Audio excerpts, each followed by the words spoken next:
When a woman treats you like an option, she texts you when she's bored, not because she misses you. She remembers you when the one she wants forgets her. You're the one she uses for attention when her ego's low. You're the backup plan she knows will always say yes. She keeps you close enough to use, but far enough to never choose. She'll keep you guessing, while chasing someone else without hesitation. And if you ever call it out, she'll say you're overthinking it. But deep down, you feel it, the disrespect, the emotional distance. Now it's time to stop feeling it and start doing something about it. If you're serious about changing your story, comment, "I am the prize." Number 1. Stop explaining your worth. Every time you try to explain your worth to someone who doesn't see it, you give away a piece of your power, and most men don't even realize it because they've been conditioned to think that love requires performance, that value is proven through sacrifice, that you must keep proving you're worthy of a place in someone's life, even when they keep showing you through actions that you're just a tool they pick up and put down when convenient. And what's worse is that they confuse attention with care. They think long replies mean love, and they believe that explaining their intentions will somehow open her eyes and make her treat him right. But it won't, because respect is never given in response to a monologue. It's given in response to presence, and if you have to constantly tell someone why you matter, you're trying to sell your value to someone who already walked past the shelf, and while you're typing out essays about how you feel, she's texting another option who didn't explain, he just was. And that's what you need to understand. You are not a speech, you are not a pitch, you are not something that needs to be packaged and presented for approval.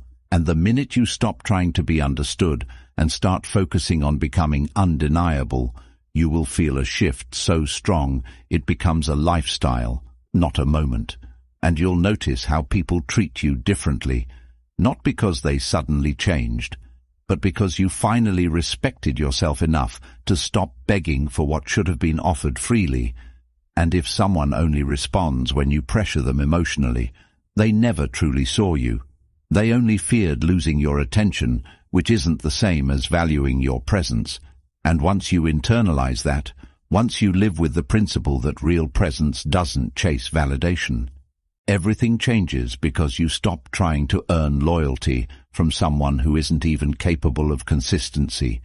You stop writing long messages explaining why you're upset. You stop venting your soul to someone who replies with one-word responses. You stop checking if they viewed your story because you realize you're the story and their presence is the chapter you no longer need. And this is not about being cold or distant. This is about regaining your internal control. Because if someone needs convincing to value you, they're not confused. They're clear, and they're hoping you're not. And the only way you stop this cycle is to stop participating in it entirely. Not by arguing louder, but by living louder. By creating a life so focused on improvement that you have no energy left for those who don't recognize the effort, the pain, the loyalty you bring. Because the truth is, she didn't forget your worth. She just never intended to honor it. She was entertained by your consistency, addicted to your availability, and every time you explained yourself, she got more proof that you'd never leave, more confirmation that you didn't believe you could walk away. And that's what kept her comfortable. Not your love, but your weakness. And if you're honest with yourself, you knew it, you felt it, but you chose hope over evidence, and now you're left confused. But confusion doesn't need closure, it needs clarity, and clarity begins with this. You are no longer available for people who require explanations to see your worth. You are no longer lowering your voice hoping to be heard by someone who chooses not to listen. You are no longer rehearsing pain in your mind to understand why they treated you like a backup. You are deleting the script, walking off the stage, and building a reality where your presence speaks for itself. Not in arrogance, but in quiet certainty. The kind that doesn't demand attention but commands it. The kind that doesn't need to shout because the results do the talking. the kind that isn't trying to win her over because there's nothing left to win, and the moment you fully stop explaining, she'll feel it, not because you said anything, but because the silence became too loud to ignore, and by the time she wonders what happened to the man who used to pour out his soul, you've already become the man who no longer needs to, not because you've changed who you are, but because you finally remembered what you've always been, enough, valuable, worthy, without needing permission or approval. And now it's her turn to explain what she lost, but you won't be listening anymore. And if you're ready to stop explaining and start evolving, the Stoic relationship blueprint was written for you. A deep, timeless guide packed with the principles you were never taught, but always needed. It's more than a book. It's a mindset reset, a path to clarity, power, and emotional control. And now it's available as an audiobook too, so you can start transforming your life while walking, running, even driving. No distractions, no more delays. You'll own it forever, with lifetime access to the knowledge that makes you untouchable to the games you once fell for. The link is in the comments. Number 2. Set boundaries and stick to them. Most people say they have boundaries, but what they really have are suggestions, temporary limits they abandon the moment someone attractive disrespects them. And that's the reason so many are treated like options, because their boundaries don't exist when it counts the most. And what's worse is that the moment someone shows interest, they lower the bar just to feel wanted, and they confuse being wanted with being valued. But the truth is, the more you bend your boundaries to accommodate someone else's chaos, the more you lose your identity, and you begin to tolerate behaviors you swore you'd never accept, like being talked down to, ghosted, disrespected in public, made to wait hours for a response, treated like a spare part instead of a priority, and you keep saying to yourself, just this once, thinking they'll see your patience as strength, but all they see is that you don't take yourself seriously, and the moment they sense you won't enforce your limits, they start testing you like a game they know they can keep playing without consequence. And that's not because they're evil, it's because you gave them permission to try, and every time they disrespect you and you stay, you reinforce the idea that their behavior is acceptable, and this is where most people get it wrong. They think setting boundaries means being angry, shouting, demanding change, but boundaries are not about raising your voice, they're about raising your standards and sticking to them without warning. Because a boundary you have to beg someone to respect is a fantasy, not a standard. And here's the truth. If they cross the line once, and you allow it, they'll cross it again. But this time they won't apologize, because you already taught them that apologies are optional, and presence is guaranteed. And the deeper truth is that you're afraid of enforcing your boundaries not because you're weak, but because you fear the outcome of losing them. You think that if you stand firm, they'll walk away. And yes, they might, but what's worse than someone leaving after you draw the line is someone staying and dragging you further into disrespect every day while you tell yourself it's getting better. And if you're being honest, you've seen the signs. You've felt the dismissiveness, the eye rolls, the coldness in their tone, the way they flirt with others in front of you, the way they act single when you're not around, the way they treat your affection like a nuisance instead of a gift. And still you hold on, not because it's love, but because you're scared to start over, and because a part of you believes this is the best it gets, and that's the part that must die for the real you to live. The version of you that no longer tolerates emotional crumbs and believes that love doesn't require the constant sacrifice of self-respect. And to become that version, you have to stick to your boundaries like they are laws, not preferences. And that means when someone disrespects your time, you remove your time. When someone mocks your needs, you remove your presence. When someone gives you half effort, you don't ask for more. You give less access, not because you're playing games, but because the value of your energy is not up for debate. And that's the truth no one wants to hear. That you teach people how to treat you by what you tolerate, not by what you say. And if your actions don't match your words mean nothing. And if you say, "I won't tolerate disrespect," but still answer calls from people who disrespected you last week, then your standard is fake, and people will treat you accordingly, because the ones who truly value you won't even come close to testing your boundaries. They'll recognize them and rise to meet them, but the ones who don't, they'll push, they'll manipulate, they'll guilt trip, they'll pretend to change until they're comfortable again, and then they'll go back to who they always were, and that's where your boundary must become a door, one they walk through once and don't get a second chance if they slam it behind them. And yes, it will be hard at first. You'll doubt yourself. You'll want to explain why you're pulling back, but you don't owe anyone an explanation for protecting your peace. You don't need to justify your standards to someone who keeps proving they don't meet them. And the moment you stop negotiating with people who test your limits, you'll feel something strange. Peace. Not because life is perfect, but because the wrong people no longer have access to interrupt it, and that peace. It becomes addictive. It becomes your new baseline, and you'll start to see every message, every invitation, every request, not as a compliment, but as an access request. And unless their behavior aligns with your boundaries, the answer is no.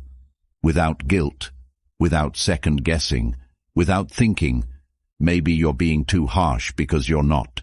You're just finally being honest about what you deserve. And if that honesty costs you people, they were never assets in the first place.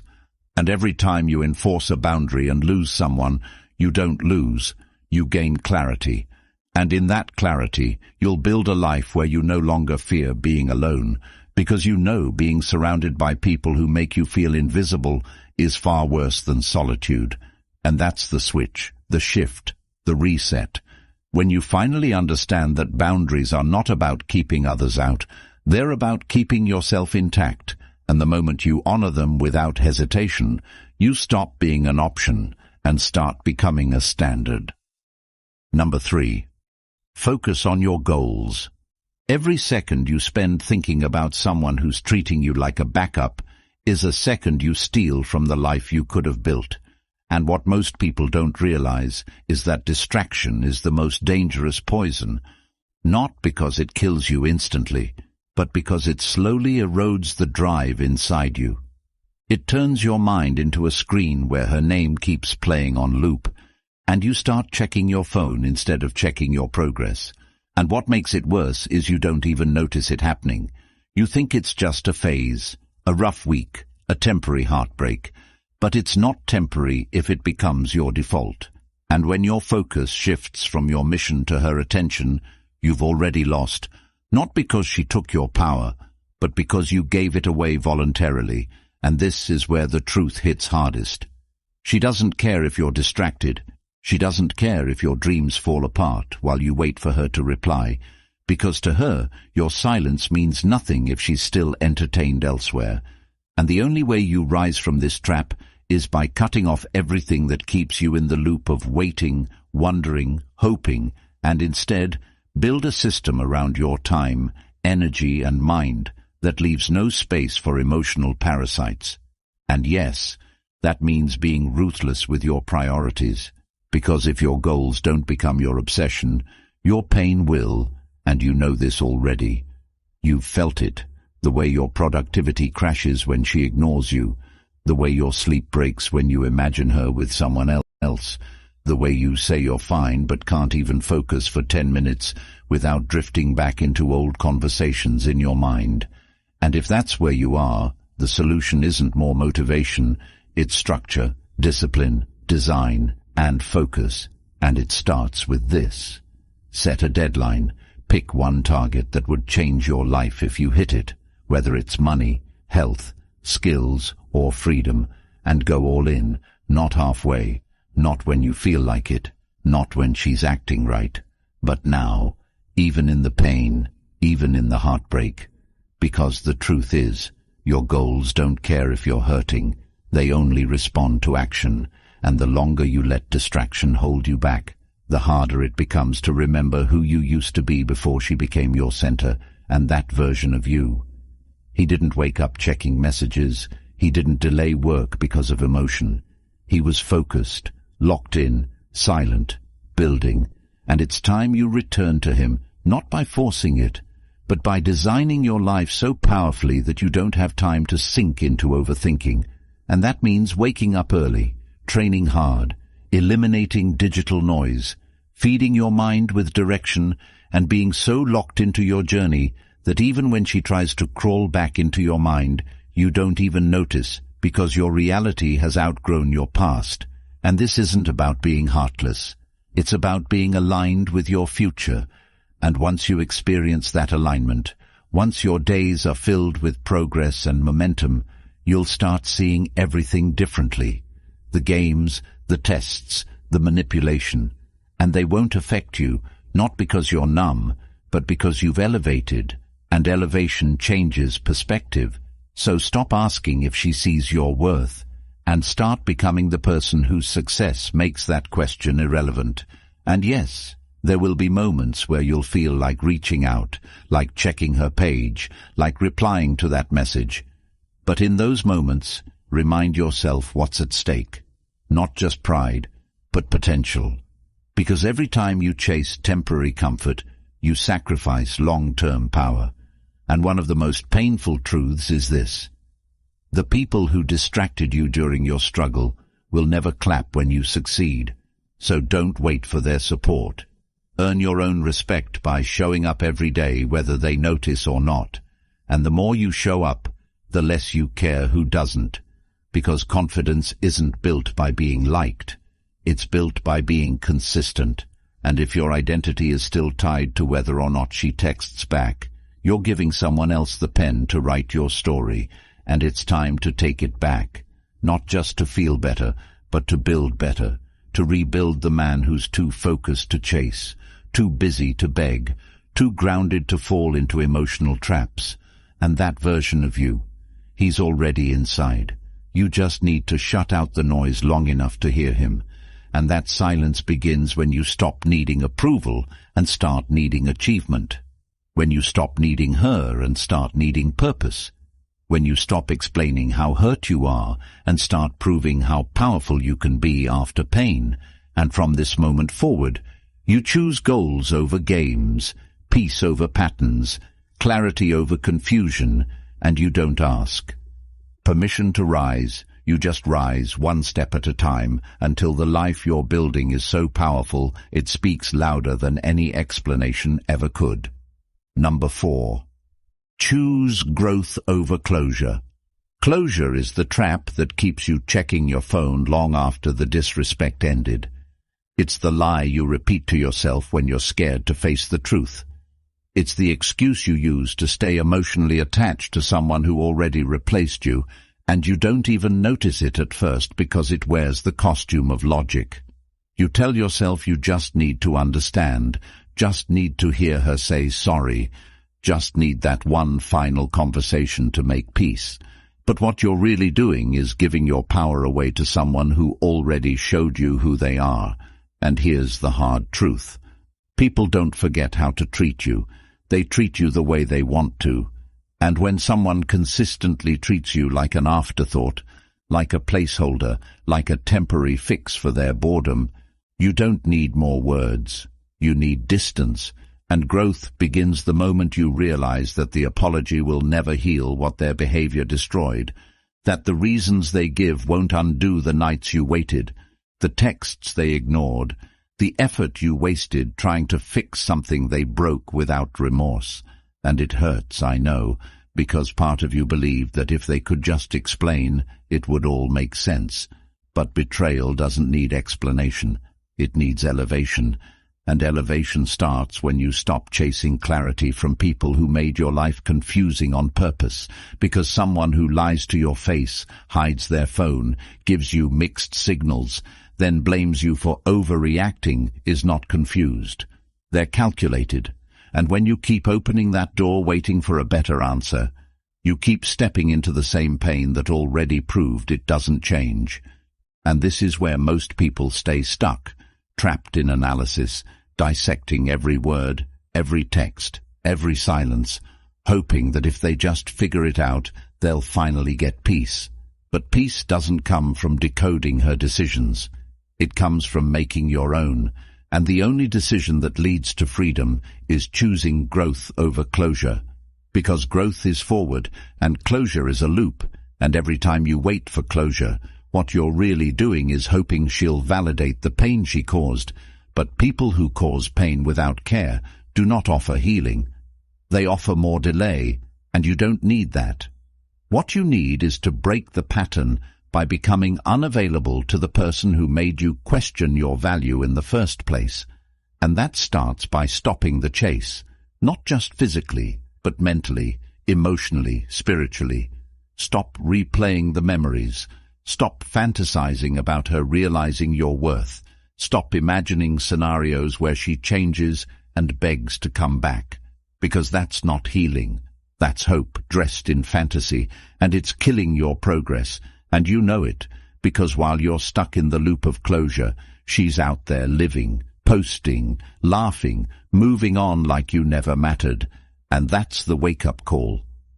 Not to become bitter, but to become better, sharper, focused, untouchable. Not because you're pretending it didn't hurt, but because you've decided the pain is now your fuel, not your anchor. And when you fully commit to growth, you begin to see everything differently. You stop blaming yourself. You stop chasing conversations. You stop needing anything from someone who had everything and still chose to act like you were disposable. And you start rebuilding yourself piece by piece, habit by habit, day by day, without shortcuts, without waiting for her to notice. Because real growth is silent.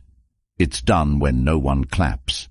And it's the kind that turns you into someone who no longer fits in the version of life where she was the center. And if you really want to move forward, start by writing down the lessons. What did this teach you about your standards, your emotional discipline, your time management, your self-respect? Because there's power in reflection, but there's weakness in obsession.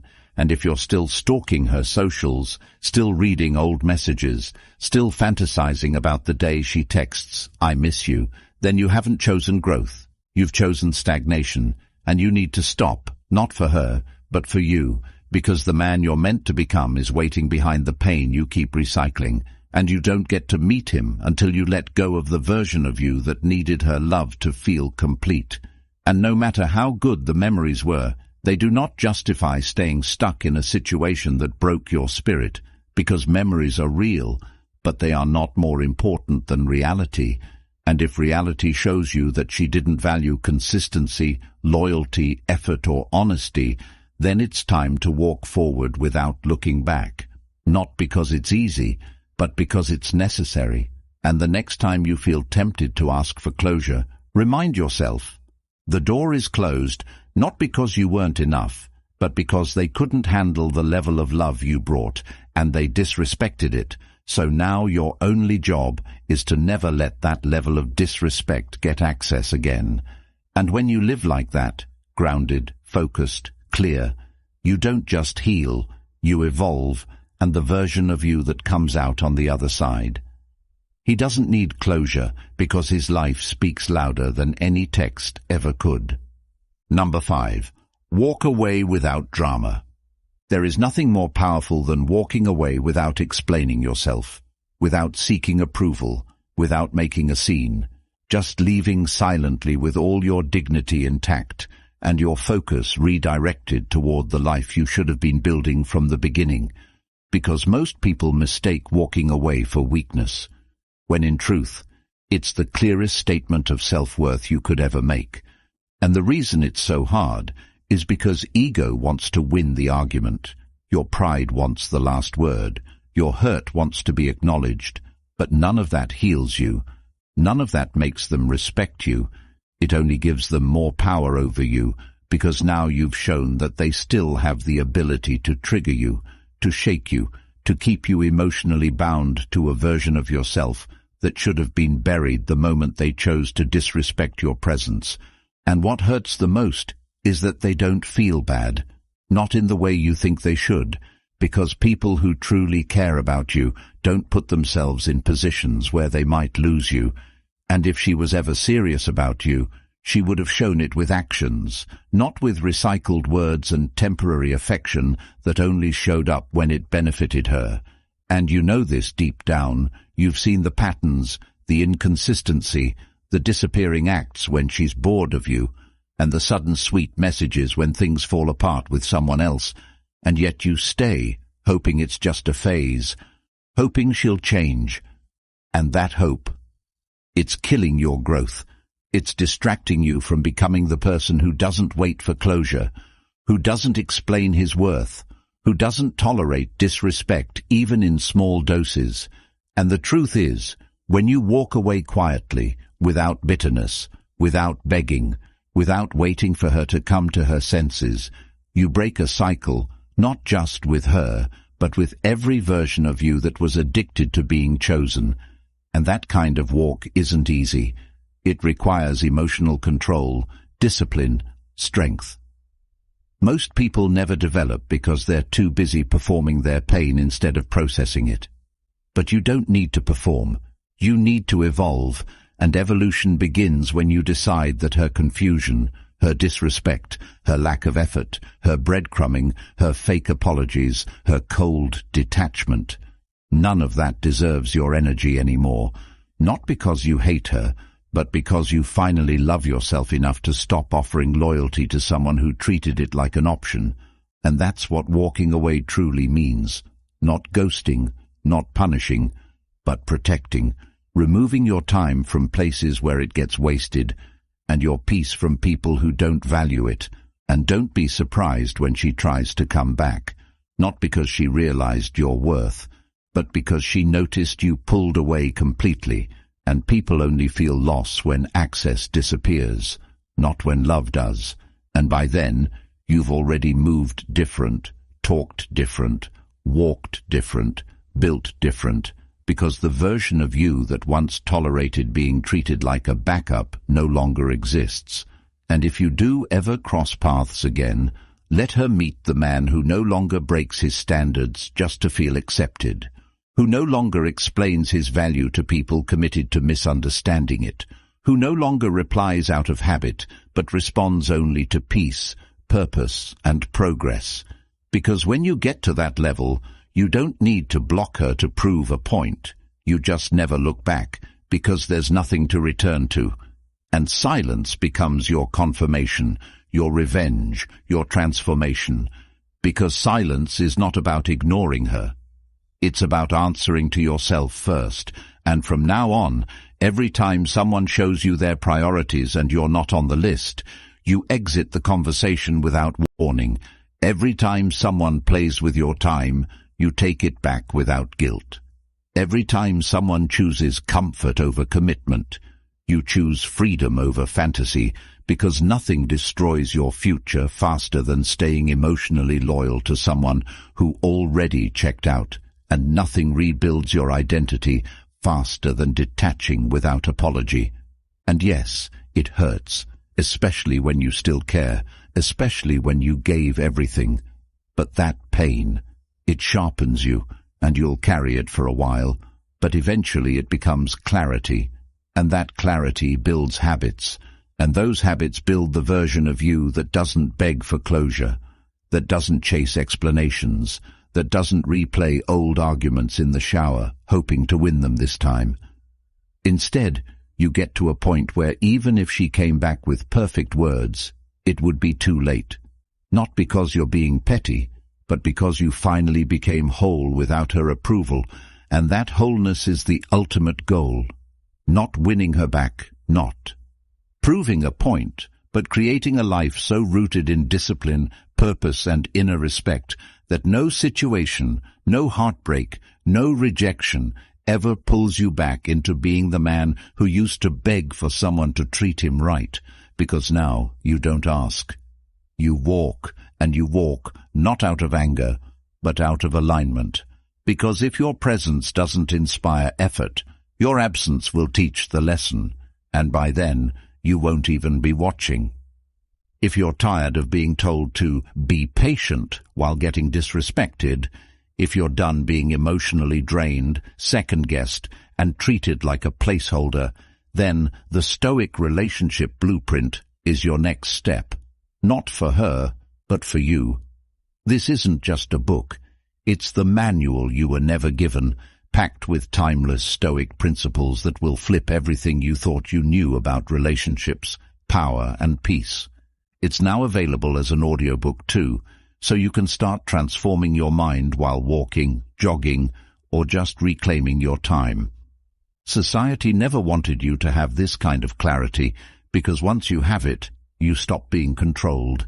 This isn't for the weak, it's for the man who's ready to stop chasing and start choosing himself. The link's in the comments. Own it once. Keep it forever. If you're ready, comment, "I choose peace." Hit the like button and subscribe, not just to support this channel, but to help another man out there find this truth before he wastes years chasing what was never real.